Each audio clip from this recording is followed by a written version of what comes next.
He tried to flirt with someone else to shame me. I let his games end his career. It happened at a company event I almost didn't attend.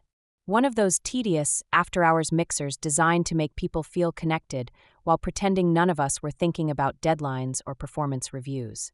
I had been standing near the back of the rooftop bar, sipping a watered-down cocktail, watching the city lights blur into one another, when I caught sight of him. Marcus, my fiancé, laughing too loudly at something a junior analyst had said, leaning in too close, placing a hand on her arm in a way that made my stomach knot immediately. It wasn't casual. It wasn't innocent. It was deliberate. The girl, Kara, looked flustered but flattered, glancing around to see who might be watching. And Marcus, well, he made sure I was. He didn't see me at first, tucked away near the edge of the crowd. But when he finally did, he didn't flinch, didn't pull away. Instead, he smiled at me, a slow, smug curl of his lips, as if daring me to react. It wasn't the flirtation that broke something inside me that night. It was the way he wanted me to see it. The way he wanted to humiliate me, as if diminishing me in front of others somehow made him more powerful. I set my glass down carefully on a nearby table, the condensation leaving a small, trembling circle behind. I didn't make a scene, didn't storm across the room, didn't slap the drink out of his hand like something out of a bad movie. I simply stood there, feeling the weight of the moment settle around me. This wasn't about Kara. It wasn't about jealousy. It was about respect, or the absence of it. And standing there in my carefully chosen dress, in heels that pinched just slightly after a long day, I realized something far more important than anything he could take from me that night. He had already lost. He just didn't know it yet. And I wasn't going to argue with him about it. I was going to let him bury himself, one reckless move at a time. It's strange how quickly something you thought was solid can begin to feel hollow.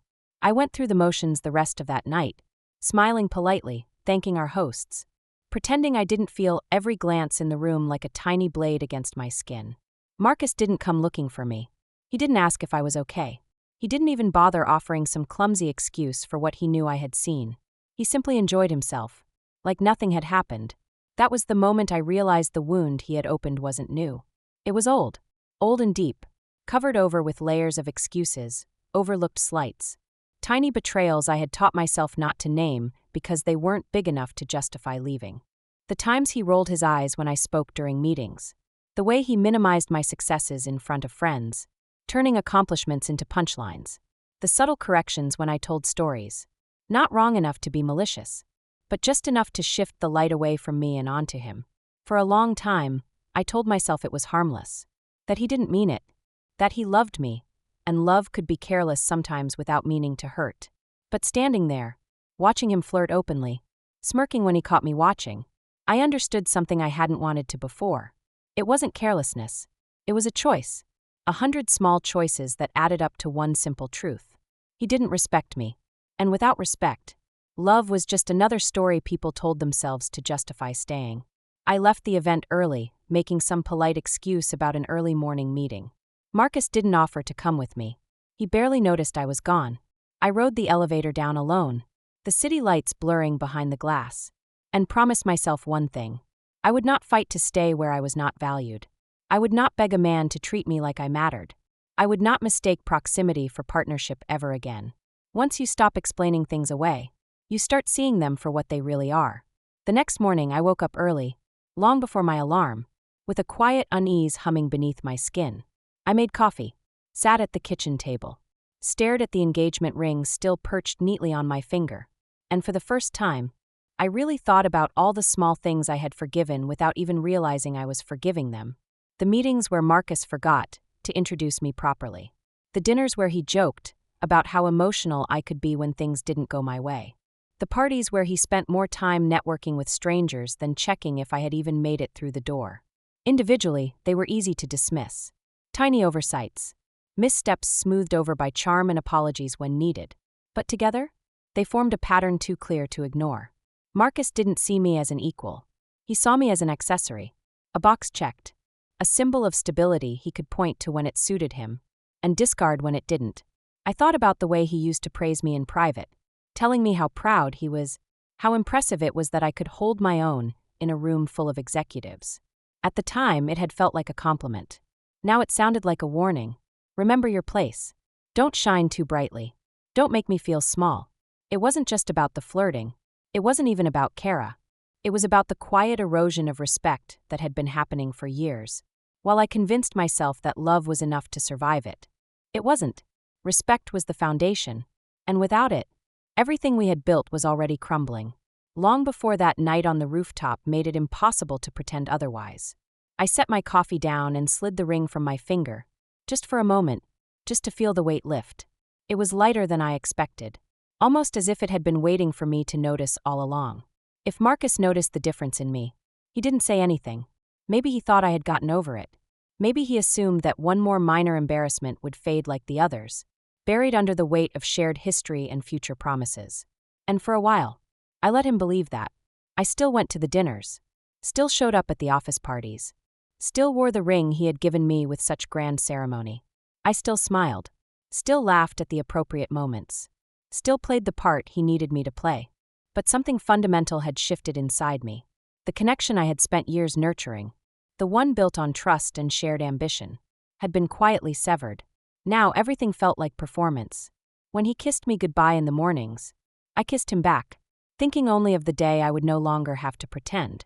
When he called me his better half in front of colleagues, I smiled politely, wondering if he even understood the irony. He didn't realize it, but every moment he dismissed, every time he treated me like a prop in his professional theater, he was giving me exactly what I needed: distance, clarity, resolve. I didn't confront him, didn't accuse, didn't shout or cry or plead. Instead, I collected small observations, quiet truths. I watched him flirt more boldly when he thought my attention was elsewhere. Watched him dismiss my contributions in meetings as if they were afterthoughts. Watched him become the architect of his own downfall, one careless action at a time. It wasn't vengeance that kept me patient. It wasn't anger either. It was the understanding that real consequences don't need to be forced. Given enough time, people reveal exactly who they are. And Marcus was revealing himself more clearly with every passing day. All I had to do was keep smiling, keep moving, and wait for the moment when he would be the one standing on the edge of everything he thought he controlled, and realize he was already falling. The more I pulled back, the bolder Marcus became. It was almost like he could sense the shift between us. But instead of trying to fix it, he doubled down on the performance. At work events, he flirted more openly. Little things at first. An unnecessary compliment here. A lingering touch there. Always within the bounds of what could be brushed off as harmless. Always just subtle enough to give him plausible deniability if anyone dared to question it. But he wasn't subtle with me. When he caught my eye across a crowded room, his smile was different now. Sharper. More deliberate. He wanted me to see him. He wanted me to react. It wasn't enough for him to disrespect me quietly anymore. He needed an audience. He needed witnesses to my supposed failure to keep his attention. It was a dangerous game he was playing, one he was far too arrogant to recognize the risks of. In his mind, he was untouchable, beloved by leadership, protected by the same network of connections he had spent years carefully cultivating. He thought he could humiliate me without consequence, believing that I would swallow my pride to keep the peace, to protect our shared future. But what Marcus didn't understand, what he had never bothered to learn, was that my loyalty was never blind. I had stayed because I believed in what we were building together. The moment that belief died, so did any obligation I felt to protect him. I wasn't angry anymore. I wasn't even hurt. I was simply finished. And while Marcus played at being the charming golden boy, securing promotions and accolades with a wink and a smile, I was quietly gathering everything I needed, because there's a difference between people who build their success on skill and those who build it on appearances. One can survive scrutiny. The other? It crumbles the moment someone stops pretending not to see. And I had stopped pretending. Completely. It's amazing how much people reveal when they think you're no longer paying attention. While Marcus basked in the easy attention of coworkers and clients, I started paying closer attention to the details he overlooked. Conversations left half-finished. Inside jokes that didn't include me. Mentions of dinners, happy hours, and after-hours meetings that I was never invited to, but that somehow included the same small group of women he seemed to linger near a little too often. I didn't rush. I didn't confront. Instead, I took notes. Not literal ones. Nothing that could make me seem vindictive or emotional if it came to a battle of perceptions. Just quiet mental snapshots of who was where, what was said, how often the stories shifted when different people were involved. I noticed patterns. Certain coworkers who always seemed to leave events around the same time Marcus did. Receipts tucked into his pockets for restaurants he swore he hated. There were text messages, too. Accidental flashes on his phone when he left it face up on the kitchen counter. Nothing explicitly damning on their own, but when strung together, they formed a narrative that even he wouldn't be able to talk his way out of. I also started observing how he handled professional boundaries. Or rather, how he didn't. Comments made in jest during meetings that lingered just a little too long on the wrong side of appropriate. Playful nudges at conferences that could be explained away as harmless, until you saw the discomfort flicker across someone's face for just a moment before it disappeared.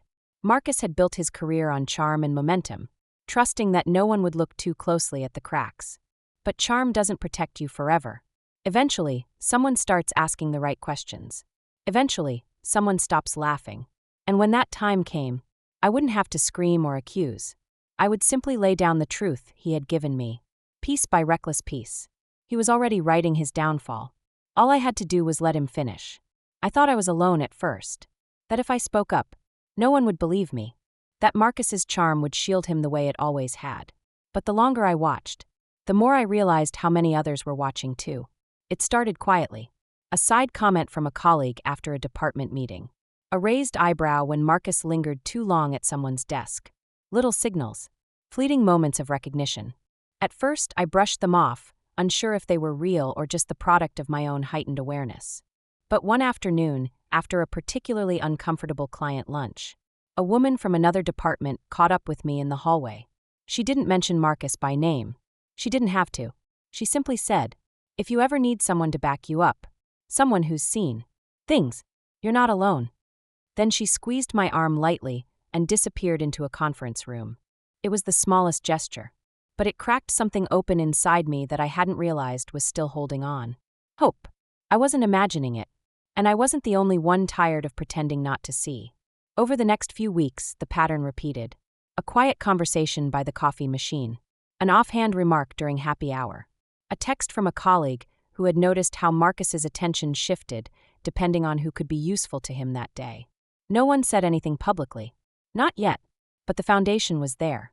People who had spent years keeping their heads down were starting to look up, starting to realize they weren't alone in what they had witnessed. It wasn't just about Marcus flirting anymore. It was about the environment he had helped create. One where people felt uncomfortable speaking out, where appearances mattered more than respect. The truth had been growing in the shadows for a long time. All it needed was a little light, and when the time came, it wouldn't just be my voice. It would be a chorus, one he wouldn't be able to talk over. There's a moment in every story when the outcome stops being negotiable.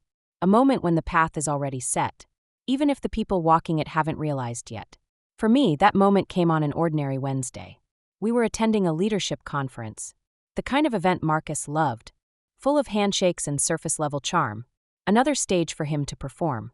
The first night, there was a cocktail reception in the hotel ballroom. Low lighting, a live band, the soft clink of champagne glasses.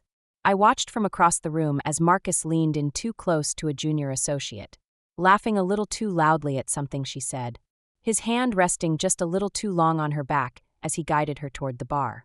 And for the first time, I didn't feel the usual punch of humiliation. I didn't feel sadness or anger or even betrayal. I felt certainty. He wasn't going to change. Not because he couldn't, because he didn't want to. Marcus liked the attention, liked the power, and he believed with every entitled bone in his body that he was too valuable to ever be held accountable for how he used it. That was his fatal mistake. He thought he was invincible.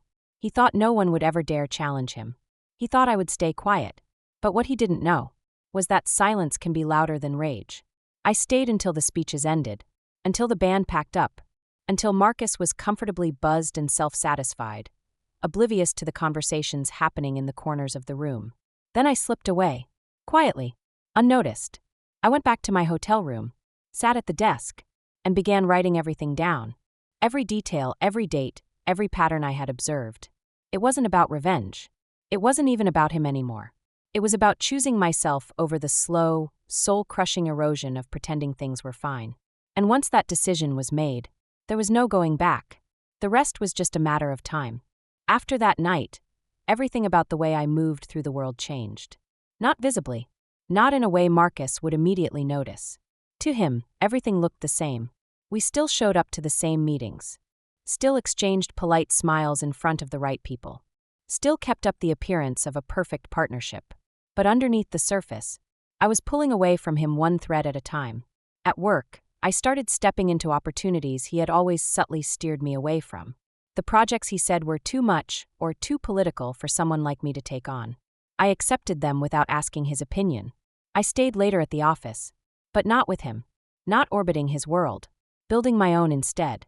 I updated my professional portfolio, quietly reaching out to contacts I had allowed to go cold while focusing too much on his career path and not enough on my own.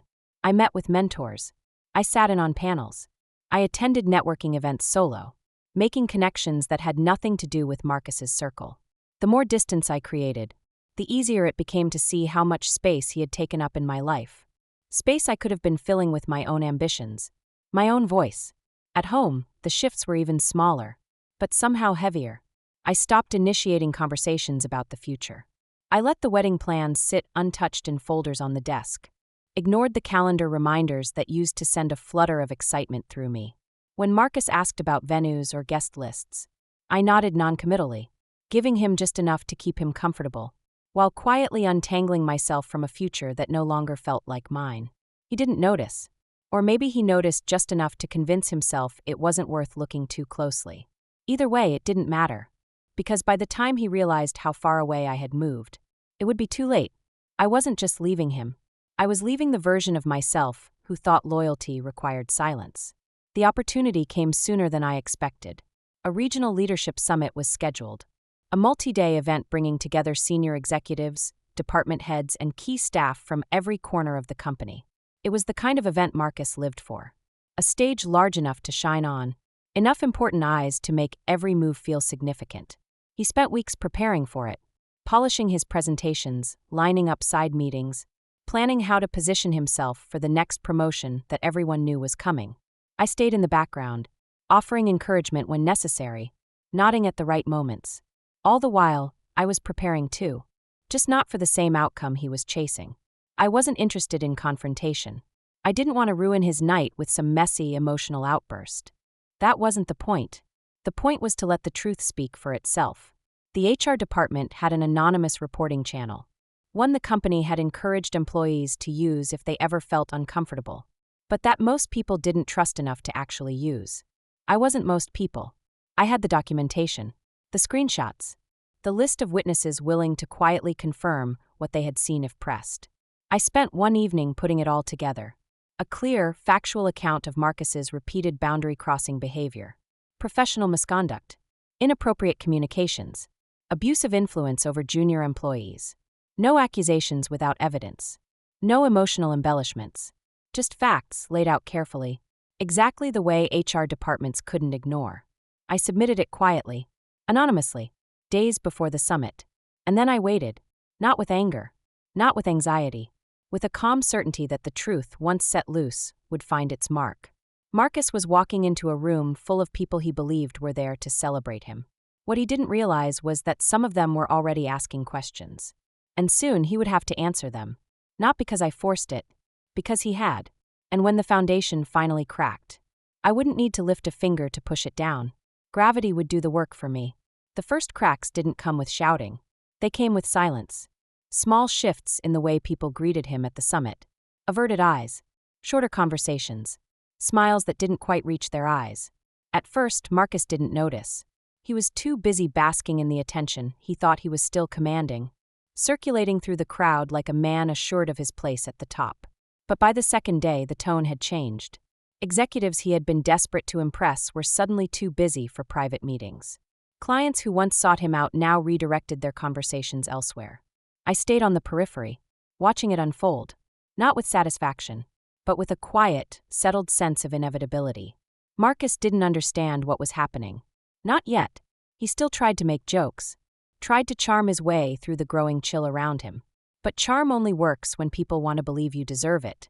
And once doubt creeps in, once the sheen of invincibility wears off, there's no easy way to put it back. Midway through the afternoon, he was pulled aside by two senior HR managers. Calm, professional, unreadable. The conversation didn't happen in a closed office. It happened at the edge of the lobby, visible enough for anyone paying attention to know that it was serious. He tried to laugh it off at first, gesturing animatedly, as if he could still spin the situation back into something harmless. But the faces of the people listening didn't change. There's a particular kind of silence that settles over a professional gathering when someone powerful falls out of favor. It isn't loud. It isn't dramatic. It's clinical, efficient. And when Marcus returned to the main room, his shoulders slightly hunched, his smile brittle and forced, the crowd closed around him differently. Not as a safety net, as witnesses. He glanced around the room, searching for the familiar anchors he had once relied on. But they were gone. And for the first time since the night on the rooftop, he looked small, deflated, and very, very alone. There's a strange kind of clarity that comes when you realize you don't have to do anything at all. Marcus was unraveling in real time, and all I had to do was watch. I didn't gloat. I didn't whisper in corners or exchange smug looks with the people who had once pretended not to notice him. I simply moved through the summit like I belonged there. Because I did. While Marcus scrambled to hold on to conversations that grew colder with every passing hour. I sat in panels, took notes, asked questions. I introduced myself to people I had once only met through him. People who now seemed eager to shake my hand directly, as if realizing too late that I had always been worth knowing in my own right. By the second evening, the murmurs had spread beyond our internal circles. Vendors, partners, clients. The questions weren't whispered anymore. They were asked plainly. What's going on with Marcus? Is it true? How long has this been happening? The beauty of it was that I didn't have to answer. The truth had already started speaking for itself, threading its way through the network he had spent years curating, unraveling his reputation stitch by careful stitch. By the time the summit wrapped, the executives who had once sung his praises were exchanging looks of concern instead of admiration. He was called into meetings he didn't schedule, asked questions he couldn't deflect with charm or vague promises. And through it all, I stayed steady, present, professional, unbothered, because none of it required me anymore. Marcus had handed everyone the rope himself. All I had done was let him tie the knots, watching him lose the thing he valued most. Not me, but his status. Wasn't the revenge I once thought I needed. It was something far better. It was proof that respect, real, earned respect, can't be faked. And once it's gone, there's no easy way to get it back. When the summit ended, there was no dramatic goodbye. No tearful confrontation in a hotel lobby. No desperate pleas for forgiveness. Just two people packing their bags in separate corners of the same room, surrounded by a silence too heavy to ignore. Marcus didn't ask me how I was feeling. He didn't offer explanations for the whispers that now followed him down every hallway.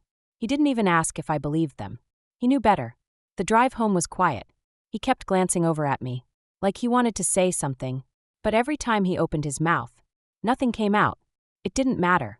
By the time we pulled into the driveway, my mind was already made up. There would be no fight. No messy post-mortem where we sifted through the ashes for something salvageable. Some things are meant to end. And this had ended long before either of us was willing to admit it. While Marcus busied himself unpacking and pretending the walls weren't closing in, I packed a different kind of bag. Not a dramatic flurry of clothes thrown into a suitcase. No angry slamming of drawers. Just quiet, methodical movement. The essentials. The things that belonged only to me. The life I had built for myself before I ever let him think he could own a piece of it. When I left, I didn't leave a note. I didn't owe him an explanation he was never going to hear. I simply locked the door behind me. Gets in my hunt. A future he would never touch waiting just beyond the curb. There's a certain kind of power in leaving with nothing but your own dignity intact. No screaming. No broken promises scattered in your wake. Just the simple, steady sound of your own footsteps. Walking away from everything that tried to make you forget your worth. And as I turned the corner, the house disappearing behind me, I felt lighter than I had in years. Not because I was running away, but because I was finally, walking toward something real. Starting over wasn't as dramatic as I thought it would be. It was quieter, simpler, a series of small choices made with intention instead of fear. I found a tiny apartment on the other side of the city. Nothing glamorous, but every inch of it mine. The walls were bare. The furniture was secondhand, but it was peaceful in a way I hadn't realized I was missing. There were no careful negotiations about whose schedule mattered more. No small sacrifices disguised as compromises. No games designed to make me doubt my place in the room. Just space. Space to think, to heal, to build a life that didn't require shrinking myself to make someone else comfortable. I threw myself into my work, not as a distraction, but as a reclamation. The professional network I had quietly rebuilt while Marcus wasn't looking opened doors he would never have held open for me. Opportunities that didn't hinge on his reputation. Success that wasn't tied to his approval. For the first time in a long time, I wasn't second-guessing myself. I didn't wonder if I was too ambitious, too assertive, too much. I was exactly who I needed to be. And the people who mattered saw it without me having to apologize for it. I reconnected with friends I had drifted away from.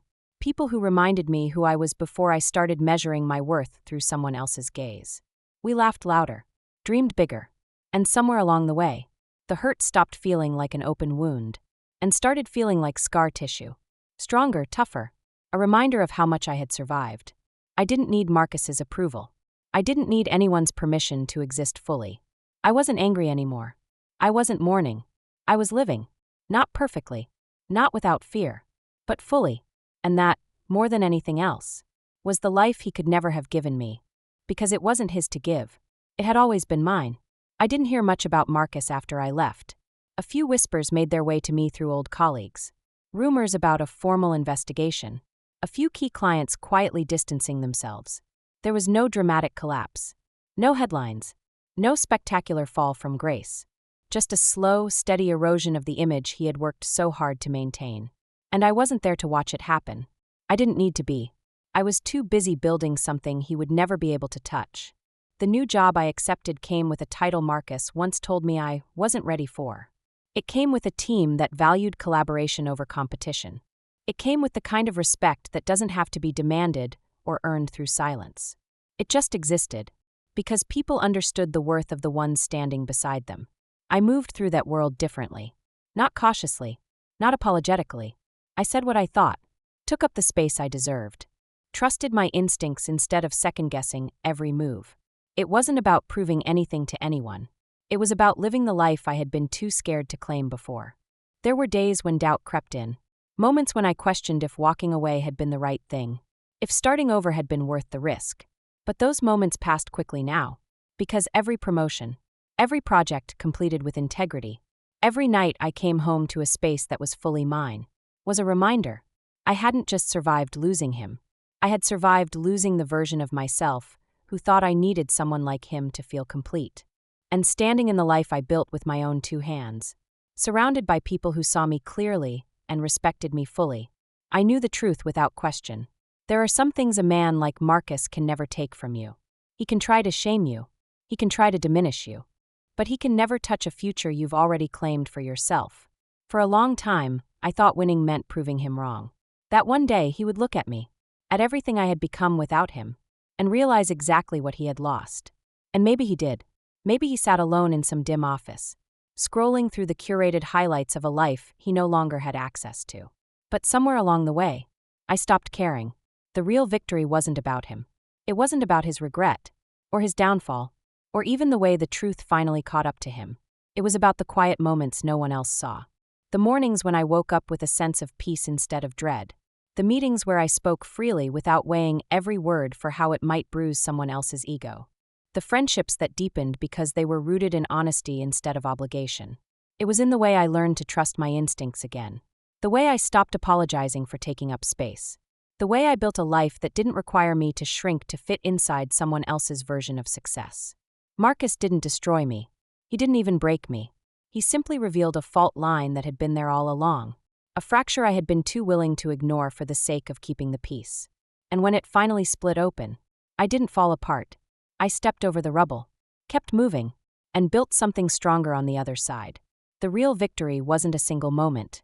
It wasn't captured in an audience or a dramatic reveal. It was the quiet, steady decision to choose myself. Every day, in every room, without asking for permission. It was the life that unfolded after the end, bright and real and wholly mine. A life not defined by what I lost, but by everything I had the courage to rebuild.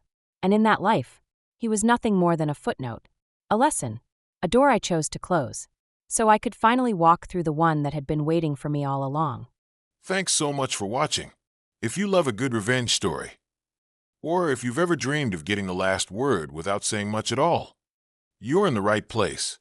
Be sure to like this video, subscribe to the channel, and turn on notifications so you never miss a new savage ending. Because around here, karma always hits different.